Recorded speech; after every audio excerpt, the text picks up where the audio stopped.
নমস্কাৰ মোৰ অসমৰ বন্ধু বান্ধৱ আৰু পুত্ৰ পুত্ৰীসকল আজি এটা অনুৰোধ লৈ মোৰ পুত্ৰ পুত্ৰীসকললৈ ওচৰত আহিছোঁ এই এডিআৰই 2025ত তোমালোকৰ লাখ লাখ কেণ্ডিডেটে এপেয়াৰ হ'লা বহুতে এপেয়াৰ হ'লা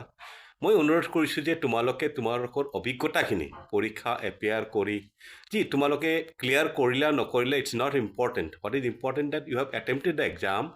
তাৰ কি অভিজ্ঞতা তোমালোকৰ এইখিনি শ্বেয়াৰ কৰা বহুত সহায় হ'ব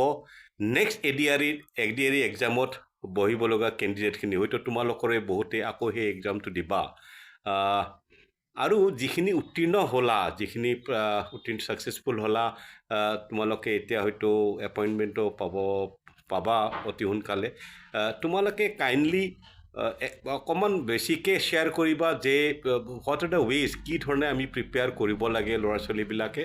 কি ধৰণে আগবাঢ়িব লাগে কিমান চিৰিয়াছ হ'ব লাগে কিবা কোচিং ল'ব লাগে নেকি তাকো ক'বা আৰু most ইম্পৰ্টেণ্টলি এই পৰীক্ষাৰ যিটো প্ৰক্ৰিয়া দ্য এক্সামিনেশ্যন প্ৰচেছ এইটো তোমালোকৰ কেনে লাগিল এইটো প্লিজ জনাবা